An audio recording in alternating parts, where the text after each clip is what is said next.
Bismillahirrahmanirrahim. Assalamualaikum warahmatullahi wabarakatuh. Kita melanjutkan tentang pokok pembahasan, yaitu mereview bab 11 berkaitan dengan penyusunan proposal. Bagi peneliti pemula, menyusun proposal bukanlah hal yang mudah. Oleh karena itu perlu diperhatikan beberapa hal penting dalam menyusun proposal itu sendiri. Berdasarkan kepentingannya, maka penulisan proposal dapat dikelompokkan menjadi dua macam, yaitu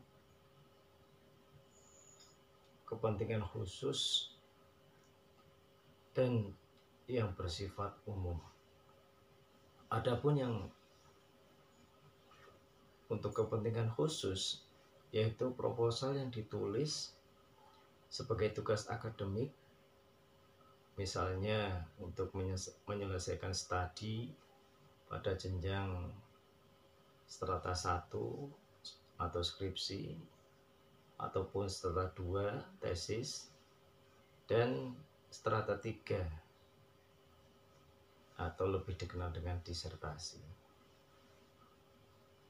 Proposal ini sudah mencakup sebagian besar dari penulisan skripsi, tesis, atau disertasi secara keseluruhan. Adapun langkah-langkah dalam penelitian yang perlu diketahui yaitu meliputi bagaimana kita memilih masalah, studi pendahuluannya, merumuskan masalah, merumuskan anggapan dasar, hipotesis,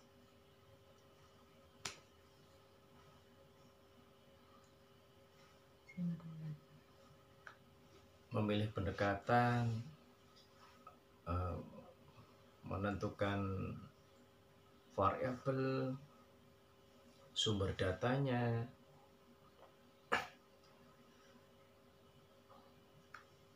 menyusun instrumennya, mengumpulkan data, menganalisis data, dilanjutkan dengan menarik kesimpulan, dan yang paling akhir adalah menyusun laporan.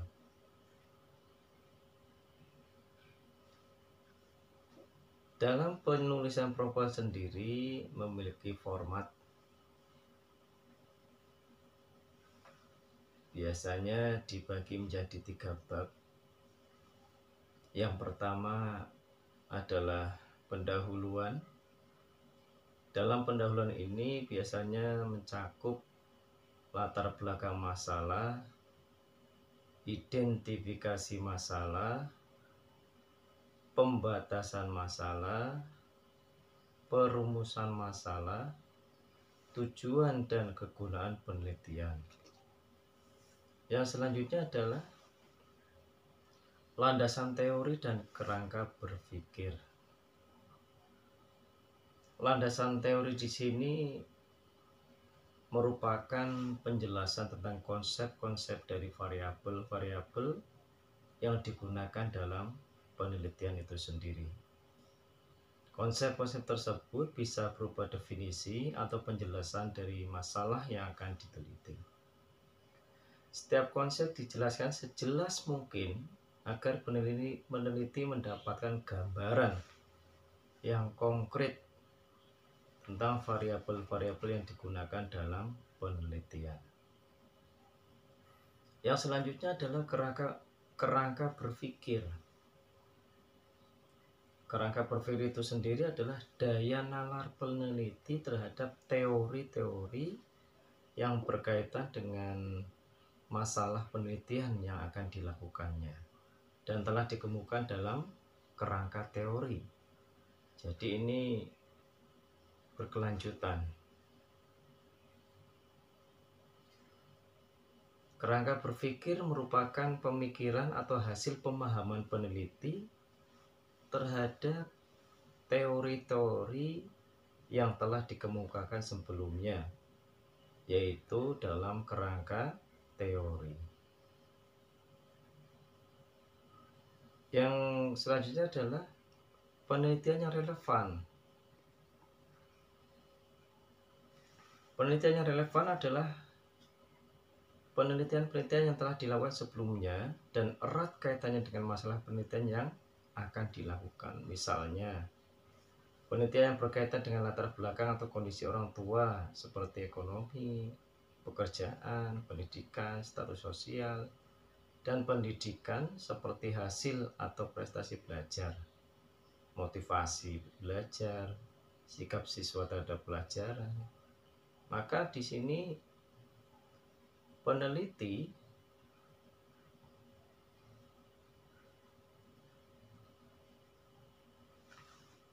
harus mencari tahu atau menelusuri berbagai hasil penelitian yang mungkin berkaitan, bahkan mungkin persis sama dengan masalah yang akan diteliti. Ini dilakukan untuk menghindari duplikasi masalah yang akan dan yang sudah diteliti sebelumnya. Selanjutnya adalah hipotesis penelitian. Berdasarkan tinjauan teoritik, hasil penelitian sebelumnya dan kerangka berpikir, dapat diajukan hipotesis penelitian. Mengacu pada judul penelitian sebelumnya, hipotesis yang diajukan adalah bahwa latar belakang ekonomi orang tua berhubungan positif dengan prestasi belajar anaknya. Semakin baik latar belakang ekonomi orang tua, semakin baik pula prestasi belajar anaknya. Yang selanjutnya adalah metodologi penelitian, konsep dan implementasi. Perbedaan antara metodologi penelitian dengan metode penelitian ini perlu dipahami bahwa metodologi penelitian itu sendiri merupakan serangkaian langkah dan penjelasan yang mencakup sasaran, waktu, dan lokasi penelitian. Sedangkan metode penelitian yang digunakan ini biasanya mencakup populasi dan teknik pengambilan sampel, instrumen penelitian, teknik pengumpulan data, teknik analisis data, dan hipotesis statistik. Sedangkan metode penelitian merujuk pada pendekatan yang digunakan dalam penelitian, seperti pendekatan kuantitatif atau kualitatif. Dengan kata lain, metode penelitian adalah bagian dari metodologi penelitian. Yang selanjutnya tentang sasaran, waktu, dan lokasi penelitian. Sasaran penelitian. Objek penelitian dari mana informasi diperoleh. Contoh, siswa MI Anasriah di Kabupaten Rembang. Alasan pemilihan harus logis dan sesuai kaidah ilmiah. Yang kedua, waktu penelitian. Perkiraan waktu dari persiapan hingga penulisan laporan, memperkirakan waktu untuk setiap tahapan penelitian. Yang ketiga, lokasi penelitian, tempat di mana objek penelitian berada. Pemilihan lokasi harus jelas dan rasional. Dan selanjutnya adalah metode penelitian yang digunakan. Seperti yang disampaikan di atas tadi, bahwa dua pendekatan yang biasa digunakan, yang pertama adalah kuantitatif. Misalnya, mengukur hubungan antar latar belakang ekonomi orang tua dengan prestasi belajar siswa.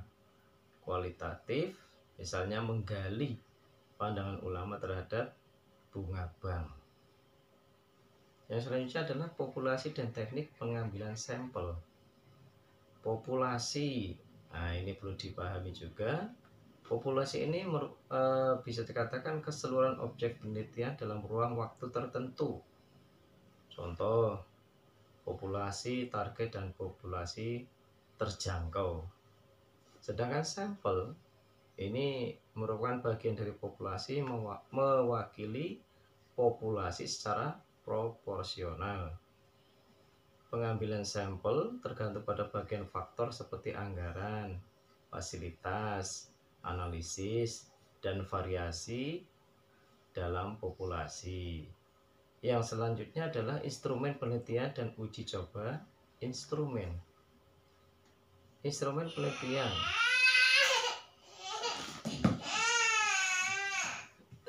kualitatif dan kuantitatif.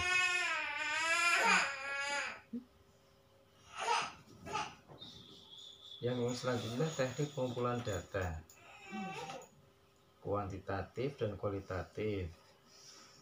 Di sini kalau kuantitatif dengan penyebaran angket atau tes, kualitatif telah dokumen, wawancara, pengamatan, dan diskusi grup.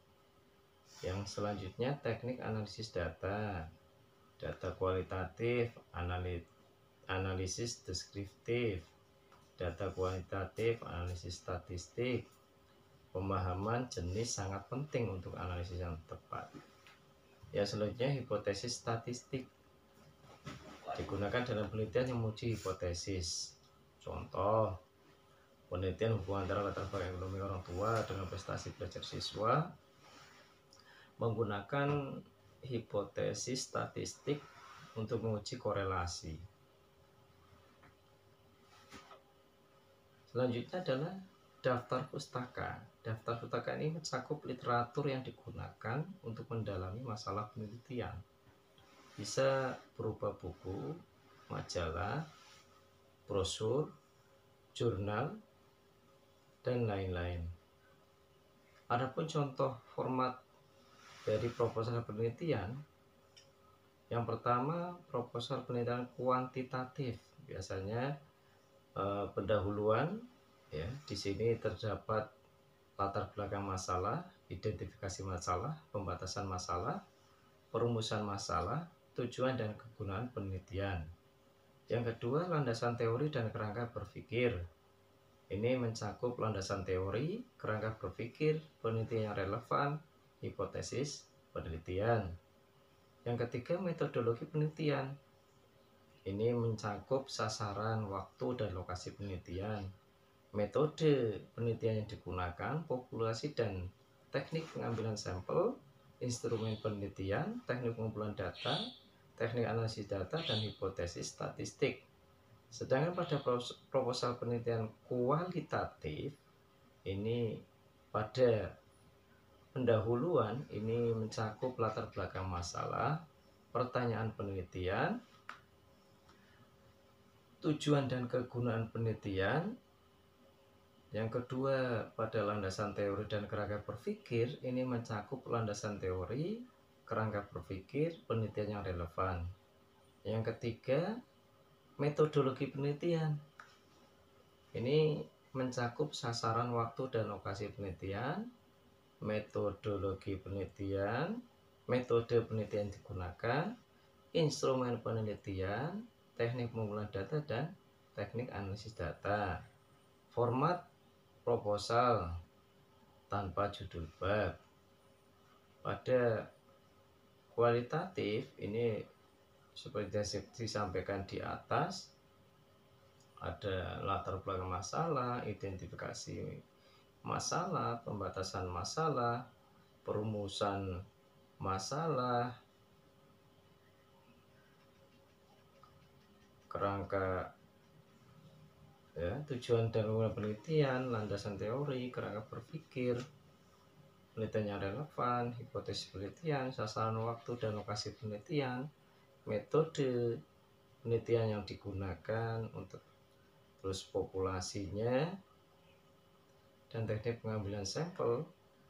Ada instrumen penelitian, teknik pengumpulan data, teknik analisis, dan hipotesis statistik. Sedangkan pada kualitatif ini lebih sederhana ya. Ada latar belakang masalah, pertanyaan penelitian, tujuan dan penggunaan penelitian, landasan teori, kerangka berpikir, penelitian yang relevan, sasaran waktu lokasi penelitian, metode penelitian yang digunakan, instrumen penelitian, teknik pengumpulan data, teknik analisis data. Yang selanjutnya adalah kesimpulan. Di sini memahami perbedaan antara metodologi dan metode penelitian adalah dasar untuk menyusun proposal penelitian yang baik.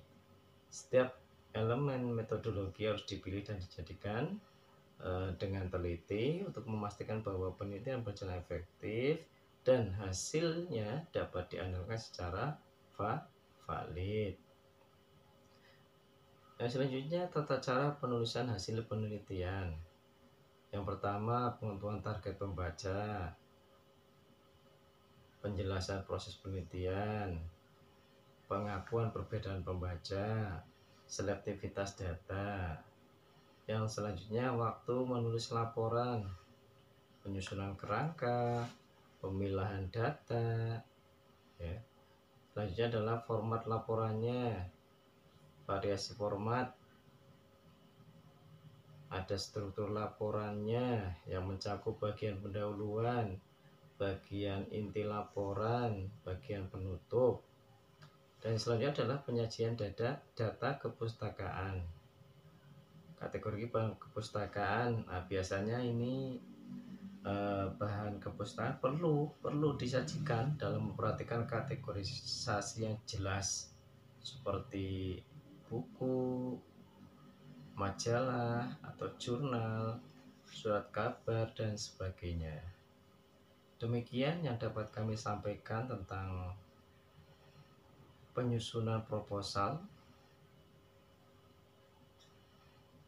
Masih banyak yang harus digali lagi, utamanya bagi peneliti pemula, karena wawasan awal atau pengetahuan dasar dalam penyusunan proposal ini akan membantu bagi peneliti itu sendiri untuk mendapatkan kemudahan, kelancaran, dan kesuksesan dalam penelitiannya. Demikian yang dapat kami sampaikan. Kurang dan lebihnya mohon maaf.